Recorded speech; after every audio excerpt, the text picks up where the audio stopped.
ओम नमो भगवती वासुदेवाय नमो। नमस्कार बंधुगण आपण मानकु आम यूट्यूब चैनल को स्वागत।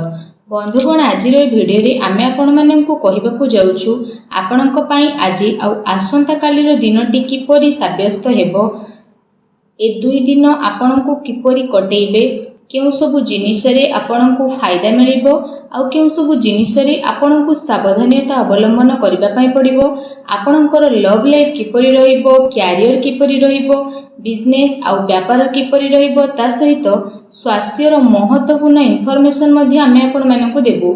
आउ ए वीडियो शेष रे आमे आपण मानकु किछि उपाय विषय कहबु जहा द्वारा आपण ए दुई दिन को आहुरी अधिक शुभ और मंगलदायक बनै परिबे। फ्रेंड्स, आगो को वीडियो आरंभ करबा पूर्व आपनको हमर रिक्वेस्ट कि जदि आपण हमर ए चैनल ले नुआ आछथि तो चैनल को सब्सक्राइब करंतु, सांगरे नोटिफिकेशन बेल को मध्ये ऑन करंतु, जहा द्वारा समय समय सह हमर नुआ नुआ वीडियो रो नोटिफिकेशन आपणक पाखरे पहुंचीबो।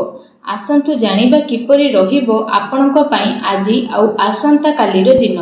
सबुठारु प्रथमे आमे आपण मानकु कहिबु कि कोन आपणक पई ए दुई दिन रे सतरे पॉजिटिव रहिबाकु जाउछि। जदि कहिबु फ्रेंड्स, आज आउ आसंता काली आपणक वित्तीय स्थिति रे काफी सुधार आसीबो। किछि नुआ आरंभ करिबा पई ए दुई दिन आपणक पई बहुत ही अनुकूल भरे रहिबो। आपणकर परिश्रम प्रयासर सार्थक परिणाम आपणक सामना को आसीबो।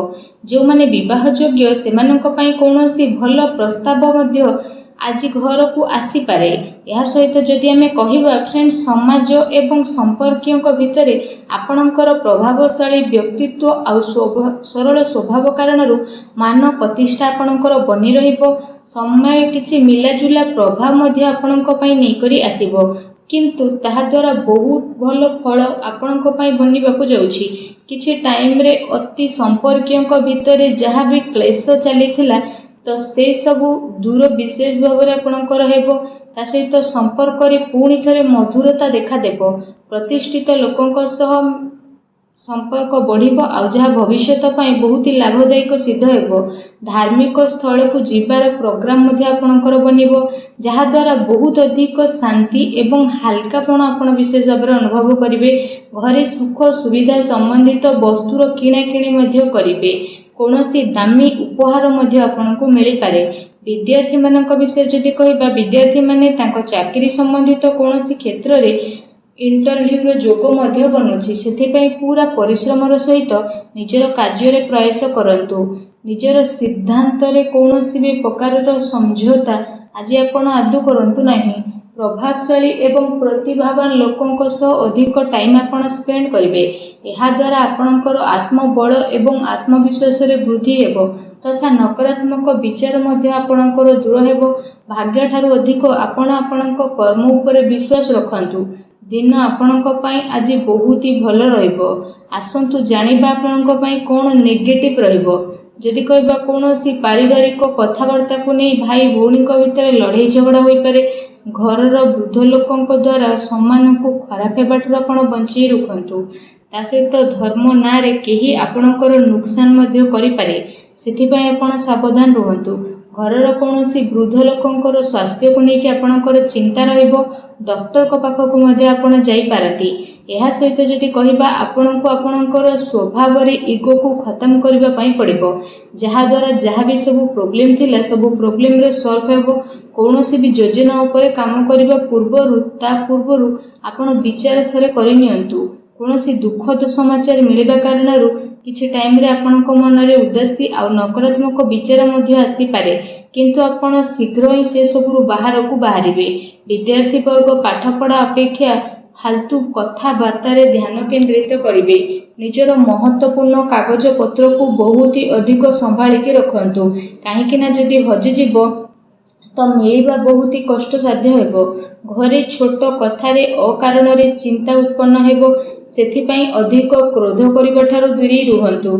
सामाजिक गतिविधि रो अधिक ध्यान न देई कि किछि अति संपर्कीय लोक आपणक ऊपर नाराज होई पारंती, किंतु एक कथा ऊपर ध्यान न देई आपण आपणकर कर्म ऊपर लागि रखंतु। घरर वरिष्ठ लोकंकर मान सम्मान अवश्य बनिकी रखंतु। आसंतु जानिबा आपणकर लव लाइफ किपरि रहिबो। तो जीवन साथींकर भावनार आपण सम्मान करंतु। एहा द्वारा संबंध आहुरी अधिक मजबूत हेबो। ପ୍ରେମ ସମ୍ବନ୍ଧ ଆପଣଙ୍କର ମର୍ଯ୍ୟାଦାପୂର୍ଣ୍ଣ ରହିବ। କୌଣସି ବିପରୀତପୂର୍ଣ୍ଣ ଲିଙ୍ଗୀ ଅଚାନକ ମିଳିବା କାରଣରୁ ଆପଣଙ୍କୁ ଆଶ୍ଚର୍ଯ୍ୟଜନକ ପ୍ରସନ୍ନତା ମଧ୍ୟ ଅନୁଭବ ହେବ। ଘର ପରିବାରର ବାତାବରଣ ବହୁତ ହି ସୁଖଦପୂର୍ଣ୍ଣ ରହିବ। ପତି ପତ୍ନୀଙ୍କ ଆପୋଷିକ ସହଯୋଗ ଆପଣଙ୍କ ଘରେ ସୁଖ ଶାନ୍ତି ବନେଇକି ରଖିବ। ପ୍ରେମ ସମ୍ବନ୍ଧରେ ଆଗକୁ ଆସୁଥିବା ଟାଇମରେ ବିବାହରେ ପରିଣତ ହେବାର ପୂର୍ଣ୍ଣ ରୂପରେ ଯୋଗ ବନୁଛି। ଜୀବନ ସାଥୀଙ୍କର ଆପଣଙ୍କୁ ଏବଂ ଆପଣଙ୍କ କାର୍ଯ୍ୟରେ ପୂର୍ଣ୍ଣ ରୂପରେ ସହଯୋଗ ମଧ୍ୟ ମିଳିବ ତଥା ଘରେ ମଧ୍ୟ ଆପଣଙ୍କର ସକାରାତ୍ମକ ବାତାବରଣ ବନି ରହିବ। ଏହା ସହିତ ଫ୍ରେଣ୍ଡସ୍, ନିଜର ବ୍ୟସ୍ତତାରୁ ଆପଣ କିଛି ଟାଇମ ବାହାର କରିବେ ଆଉ ଯାହାଦ୍ୱାରା ଆପଣ ଆଗକୁ ମଧ୍ୟ ବଢ଼ିବେ। ପରିବାରରେ ପିଲାଙ୍କ ପାଇଁ ଆପଣଙ୍କ ସମୟ ମଧ୍ୟ ଦେବେ, ଯାହାଦ୍ୱାରା ପରିବାରରେ ଆପଣଙ୍କର ରେସ୍ପେକ୍ଟ ଆହୁରି ଅଧିକ ବଢ଼ି ମଧ୍ୟ ଯିବ। ଆସନ୍ତୁ ଜାଣିବା 2 ଦିନରେ ଆପଣଙ୍କର ବ୍ୟବସାୟ କିପରି ରହିବ। ଯଦି କହିବା ବ୍ୟବସାୟରେ ଏବେ ବର୍ତ୍ତମାନ ପରିସ୍ଥିତିର ପ୍ରଭାବ ବନୁଅଛି। ଧନ ସମ୍ବନ୍ଧିତ ଲେଣ ଦେଣରେ ବହୁତ ଅଧିକ ଆପଣ ସାବଧାନ ହୋଇକି ରୁହନ୍ତୁ, କାରଣ ଧୋକା ହେବାର ସମ୍ଭାବନା ମଧ୍ୟ ବନୁଛି। ଚାକିରି ପେଶା ବ୍ୟକ୍ତିଙ୍କର ଅଫିସର ମାହୋଲ ବହୁତ ହିଁ ଶାନ୍ତିପୂର୍ଣ୍ଣ ବନିକି ରହିବ। କାର୍ଯ୍ୟକ୍ଷେତ୍ରରେ ଯଦି କୌଣସି ପ୍ରକାରର ନିବେଶ କରିବା ପାଇଁ ଚାହୁଁଛନ୍ତି ତ ବିଶେଷ ଭାବରେ ସେସବୁ କାର୍ଯ୍ୟକୁ ବହୁତ ଗମ୍ଭୀରତାର ସହ ଆପଣ କରିବେ। ଏହାଦ୍ୱାରା ଆପଣଙ୍କୁ ବହୁତ ହି ଭଲ ରେଜଲ୍ଟ ପ୍ରାପ୍ତ ହେବ। ଦିନ ଆପଣଙ୍କ ପାଇଁ ବହୁତ ହି ଭଲ ରହିବ। ଚାକିରିରେ ନୂଆ ସମ୍ଭାବନା ମିଳିବାର ଆଶା ରହିଛି। ଏହା ସହିତ କାର୍ଯ୍ୟକ୍ଷେତ୍ରରେ ଅନ୍ୟର ହସ୍ତକ୍ଷେପ ଦ୍ୱାରା କର୍ମଚାରୀଙ୍କ ଭିତରେ ମତାନ୍ତର ହୋଇପାରେ, ସେଥିପାଇଁ ନିଜର ନିର୍ଣ୍ଣୟକୁ ପ୍ରାଥମିକତା ଦିଅନ୍ତୁ ତଥା ବ୍ୟବସାୟିକ ଗତିବିଧିରେ ନିଜର କଡ଼ା ନଜର ରଖନ୍ତୁ। ଏହା ସହିତ ଚାକିରି ପେଶା ବ୍ୟକ୍ତିମାନେ ଅଫିସରେ ପଲିଟିକ୍ସର ଶିକାର ହୋଇପାରନ୍ତି, ତେଣୁ ଟିକେ ସାବଧାନ ରୁହନ୍ତୁ। ଏହା ସହିତ ଏ ଦିନରେ ଆପଣ କୌଣସି କାରଣରେ କାର୍ଯ୍ୟକ୍ଷେତ୍ରରେ ଅଧିକ ଟାଇମ ଦେଇପାରିବେ ନାହିଁ, କିନ୍ତୁ ସହଯୋଗୀ ଆଉ କର୍ମଚାରୀଙ୍କର ଉଚିତ ସପୋର୍ଟ ଆପଣଙ୍କୁ ମିଳିବ। ଚାକିରି ପେଶା ବ୍ୟକ୍ତିବିଶେଷଙ୍କୁ ନିଜର ଉଚ୍ଚ ଅଧିକାରୀଙ୍କର ପୂର୍ଣ୍ଣ ରୂପରେ ସହଯୋଗ ପ୍ରାପ୍ତ ହେବ ଏବଂ ବ୍ୟବସାୟିକ କ୍ଷେତ୍ରରେ ଆପଣଙ୍କର କାର୍ଯ୍ୟକ୍ଷମତାରେ ବହୁତ ଅଧିକ ସଫଳତା ମିଳି ମଧ୍ୟ ଯିବ। ସେଥିପାଇଁ ପ୍ରତ୍ୟେକ କାର୍ଯ୍ୟକୁ ଆପଣ ବିଶେଷ ଭାବରେ ବହୁତ ଗମ୍ଭୀରତାର ସହ କରନ୍ତୁ। ଚାକିରି ପେଶା ବ୍ୟକ୍ତିଙ୍କୁ ତାଙ୍କର କାର୍ଯ୍ୟକ୍ଷମତା ପାଇଁ ପ୍ରୋତ୍ସାହନ ପ୍ରାପ୍ତ ହେବ, ଯାହାଦ୍ୱାରା ସେମାନଙ୍କ ମନ ବହୁତ ହି ପ୍ରସନ୍ନ ମଧ୍ୟ ରହିବ। ଆସନ୍ତୁ ଜାଣିବା ଆପଣଙ୍କର ସ୍ୱାସ୍ଥ୍ୟ କିପରି ରହିବ। ଯଦି କହିବେ 2 ଦିନରେ ଆପଣଙ୍କ ସ୍ୱାସ୍ଥ୍ୟ ବହୁତ ହି ଉତ୍ତମ ରହିବ ତଥା ଆପଣ ଊର୍ଜାରେ ଭରପୁର ରହିବେ। ଆପଣ ନିଜେ ନିଜକୁ କାଫି ସୁଖୀ ଆଉ ଚିନ୍ତାମୁକ୍ତ ମଧ୍ୟ ଅନୁଭବ କରିବେ। ତା ସହିତ ଏ ଦିନର ସମୟ ସ୍ୱାସ୍ଥ୍ୟ ଦୃଷ୍ଟିରୁ ବହୁତ ହି ଭଲ ସମୟ ରହିବାକୁ ଯାଉଛି। ଏହା ସହିତ ଯଦି କହିବା ନିଜର ସ୍ୱାସ୍ଥ୍ୟକୁ ଆହୁରି ଅଧିକ ଭଲ ରଖିବା ପାଇଁ ଆପଣ ପ୍ରତ୍ୟେକ ଦିନ ଯୋଗ କରନ୍ତୁ, ବ୍ୟାୟାମ କରନ୍ତୁ ଏବଂ ସୁସ୍ଥ ରୁହନ୍ତୁ। ଆସନ୍ତୁ ଜାଣିବା ଏ 2 ଦିନରେ ଆପଣଙ୍କ ପାଇଁ କ'ଣ ବିଶେଷ ଉପାୟ ରହିଛି। ଆମେ ଆପଣମାନଙ୍କୁ ଯେଉଁ ଉପାୟ ବିଷୟରେ କହିବାକୁ ଯାଉଛୁ, ଏ ଉପାୟ ଆପଣ ସନ୍ଧ୍ୟା ସମୟରେ କରିପାରିବେ। ବିଶେଷ ଭାବରେ ଯଦି ଆମେ ଆପଣମାନଙ୍କୁ କହିବୁ କି ଆପଣମାନେ ବିଶେଷ ଭାବରେ ସନ୍ଧ୍ୟା ସମୟରେ ଘରର ଈଶାନ କୋଣ ଅର୍ଥାତ୍ ଘରର ଉତ୍ତର ପୂର୍ବ କୋଣରେ ଏବଂ ଘରର ପୂଜା ସ୍ଥଳରେ ଆପଣମାନେ ଗୋଟେ ଘିଅର ଦୀପଟିଏ ପ୍ରଜ୍ୱଳନ କରନ୍ତୁ। ଏହାଦ୍ୱାରା ମାନସିକ ଭାବରେ ଆପଣଙ୍କୁ ଶାନ୍ତି ମିଳିବ ଆଉ ନକାରାତ୍ମକ ଶକ୍ତିର ମଧ୍ୟ ବିନାଶ ହେବ।